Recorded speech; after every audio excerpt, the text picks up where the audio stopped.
run ahaantii tallaabadana waan ka mahad celinaya xaqiiqatan uu sameeyey madaxweynaha puntland saciid cabdilaahi deni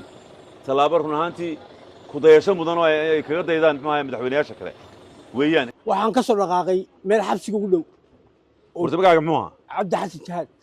cabdi xasan jihaad haa cabdi xasan oo jihaad oo noo warran ku warramay anu waxaan reer qarrooda haye boosana ka shaqeeya qarrana degan subaxyada ka mid a baan shil galay qarro ku galay haye anoo ka soo dhaqaaqay waddada jidka yamanta anoo ka soo dhaqaaqay haye hadda halka soo maray gabar iyo gaari iyo waxaan jiray gaari bajaaj ah haye waxaa dhacday gabadhii baan qaaday isbitaalkan geeyey gabadhii dhakhtar carmac loo cararay anigana waa sixnay inantii way dhimatay ninkiina waa dhaawac waad gaarigiis isgeysay maxaa lagu xukumay waxaa lagu xukumay wiilkii waxaa loo xukumay gaarigiisii in loo gado gaarigu baaba'ay ay ugu samays baan geeyey laakiin ma qaadanay dheheen ma qaadanayna maxaa firay ku dhiibeen haa furayii dhiibeen waxay adiga leewa adiga iskale adaa iskale darawal bad ka ahayd anigu iyaga isagaa watay waa bajaaj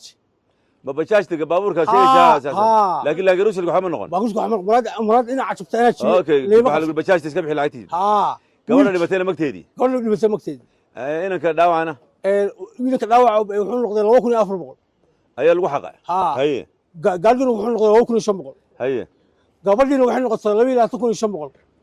magteedii haa yani muxuu ahaa mag 150 halaad baa laga dhigay 45 halaad baa la xukumay wax weeye mid laga daysantaa shanta laga day haye asalku diintu waa 50 haye haa ma garatay haye 45kii iyo duugtii baa laga qaaday gabadha aaskii duugtii haye haa jibidii waa laga qaaday 8 $8 haye wiilkii iyo gaarigii wixii waa iska baxshay waan gartay oo inta kaligaaba haa tolku kagama laga adaa lagu yidhaahdaa waay haye ma garatay tolkii ah oo ila joogay oo la qabtay qaranka ahaa inta yimaadeen ba waxay dhaheen guryahaaga waraaqahooda keen waxaan ku dhahdaan jibidii iska bixiyey oo dhaawacii iska bixiyey oo dugti iska bixiyey magdheerta tol baa qaada ma bixisaan maxaa guriga loo guriga 10 ciyaal ku jiraan waxa la yiri may ilaahay baa ka bixinayaan ku waraaq guri idin dhiib maayo ma garatay haye waxaan xidhnaa 8 bilood 3 sano xidhnaa haye hal maalin bay yimaadeen saddex jeer dhakhtar baa la geeyay oo ku xanuunsaday meesha oo niman kale qardhaad ku xidhnayd qardhaan ku xidhnaa haa niman dhuu abdiilo socdo muuse khayraas iyo baa dhakhtar geeyey madaxweynaha kormeer baa yimid jeelasha ninkii kormeerkii baan codsi u qortay oon ku yidhi intaana waxna gurigii oka ciyaalkayga meelan ku sheega ma aqaan ciyaal baan ku taxluuqay wax barayay wax kulinay intaana waa xidhnahay qabiilada ay wax kala qorteen waa garanaysaa hal sii daayo cararkan soo caray hargeysa soo galay maanta dama noqon karo xooliba haddaan noqdo godkii baa lagu ridayaa baxsad baa tahay imika haa haye ma damaanad baa lagu sii daayay may madaxweynaha warqad codsi aan qortay haye muxuu kugu sii daayay markaa magta miyuu bixinaya markaa may u doon dadka xoolahooda ya u doon haye waa lagu fasaxay xoolaad ku maqan tahay doolis wuxuu yidhi daaya xoolihii ha keeno waa dani baa yidhi haa si cabdillahi deni si fiican sameeyey haye ma garatay hadda ma noqon karo maanta dadkaygii iyo xoolahaygii iyo ciyaalkii iyo reerkii kuma noqon karo oo nin xoolo laga sugayo baan maxaa lagaa sugaya imika 14,500 14 iyo 500 22,500 waxaa ka gusaa 8,000 ka goo tolka halkuu degaa waxay u badan yihiin waqooyi berina waa degaan waa kuwa ma waxaa waa ilmo qoofalaya baa sixnaa ilmo qoofal مثلا ربل بلا ما تلك waxaan sheegaya qabiilkaaga waa tumaal tumaal baad in tumaal tahay waa gart oka marka imsaad joogtay imika Hargeysa halkan waxaan joogaa sanadka labaad baa dhamaaday reerkaagina qarro jiraan iyo ciyaal reer qardood baad ahayd ugu dhulkan ma aqaan anu reebari baa in reebari tahay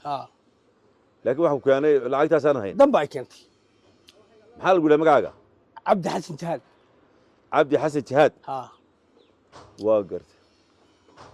mistir bata 38 inta xaga joogtay inta waxaan joogaa xaga gaar ahaan qarno mise meelo kale qarno garawe waxaan ahaa makaarig birta geeshiday ka shaqeeya birta ka shaqeeyanaha goboladaas iyo waxaan u badnaa boosaas naanaysaad maxaa caan ku ahayd aniga xaga qaboojiye waayahay walaalayaal walaalkeen qaboojiye way ku kululaatay waxaanu idinku baaqaynaa muxuu meel walba joogtaan walaalka aynu kacno qaboojiye maxaa weeye wuxuu u xaniban yahay lacag gaadhaysa 14 kun oo dollar 14 aynu ka bixinno haddii aynu nahay kaalme kuwan fariintiisa aynu soo gaadhsiinay horaan ula kulannay Hargeysa waxa weeye aad buu noogu adkeeyay fariintiisa imika aan mar labaad soo galnay Hargeysa maanta waxa weeye isla markaana mar labaad buu nagu adkeeyay wuxuu yiri fariintayda gaarsiiya dadka si gaar ah waxaan ula hadlayaa yani qof kasta oo muxsin oo ehlu khayr oo sadaqa doonaya walaalka ilaahay dartii aynu uga bixino cid maanta ka bixisa mid haysa cid ka bixisa oo aad maad ku ogtaayo qabiil aad ogtahay oo ka bixinaya ma jidho soomaa ma jirto ma jiro marka qaboojiye waxa weeye ku kulaatay inuu ka qaboojino ha ku noqdo muxuu ahaa xaaskiisa iyo caruurtiisa qoyskiisa ha ku laabto waxa weeye ninkaas waa nin reer qardha waliba si gaar ah waxaan la hadlayaa reer qardho ayaan la hadlayaa waa ninkaas waxa weeye shilka wuxuu galay gabadha waxa weeye waa Cismaan Maxamuud waa gabar reer qardha waa Cismaan Maxamuud waxa weeye ninkaas waxa weeye horta xaq bay leeyihiin ehelkeedii iyaga leh lacagta hadday wax ka daynayaan iyo haddaanay ka daynaynba xaq bay leeyihiin run ahaantii talaabadanna waan ka mahad celinaya xaqiiqatan uu sameeyey madaxweynaha Puntland سعيد عبد الله دني تلابر هنانتي كوديشة مدنوا كقديدان معه مدحونيا شكله ويان إنه نكا أنتوا قوي ما تشيلك وهذا نكا دايم معه مقتى صورية تطبع كل شيء شهرش ميل والب معه حوي معاملة الصومالي ده تطبع سال وهي المنسي دينيان مقتى يقولها سيو صورية أما دينتي يقولها لما نسي دينيو العكسين ولا يقولي كيف يقولي ولا يجينا وكشرية لكن والله وحلو بسوا دايت تلابر رنانتي أنا قاعد يقفر حسي muxuu xawaaye baaqigana muxuu xawaaye hala dhameystiro waliba halkan waxaan kala hadlayaa anigu waxaan oran lahaaba waa la bixin waaye waxa weeye dani laftiisaan la hadlaya madaxweynaha Puntland baan la hadlaya aan si gaar ah ula hadlayaa fariinta halkan ugu dirayaaba waxa leeyahay ninka ka bixi adigu gabadhana si gaar ah isu xigtaan maamulkaagana way ka soo jeedaa oo gabadh Cismaan Maxamuud oo ka siya بهدر يسمونه بهدر البانتي وايس حجان وكبحي قبردا نكاس ما حويه إلهي درتي لقوم لها لكن كان أقول لي هاي لكن إلهي درتي وبحي إلهي درتي ما هو بوامري مع شعر متوك يستاهل مساعدك على متوك يستاهل وحي قوس قادنا نكا سلامانا باش بقول دولسي كم سلمان سويني وما سلمان تاجر كان عسى إلهي بس يا كيرش تيسي صح ما شاء الله ما فهمت هذا وكا زين قاعد تشم قلبي ما شاء الله تيسي هي ما فهمت في ما أنا كنت شو قدي وحويه نكا برارة أو كارين كاره برارة كارين كا كنت إسكاله أفكر دور بيكره ني قاعد قالها ماي أنت فاعل شيء كارين كاره برارة كالنتن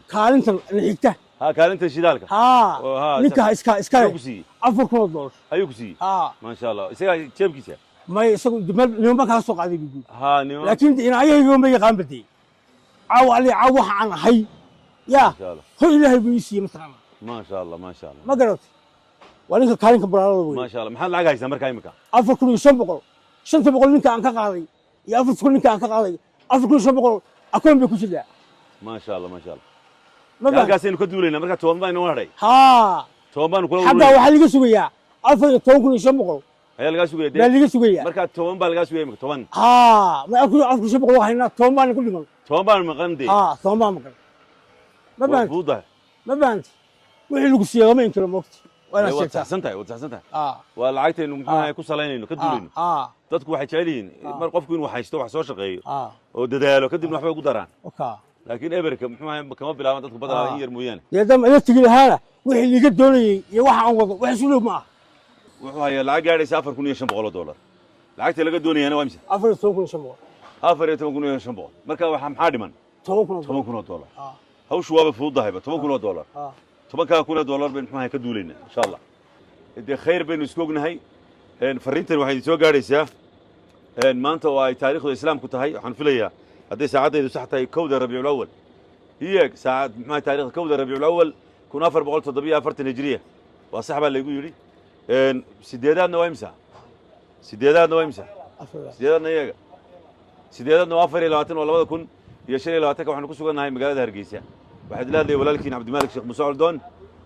wassalaamu calaykum waraxmatullaahi wabarakaatuh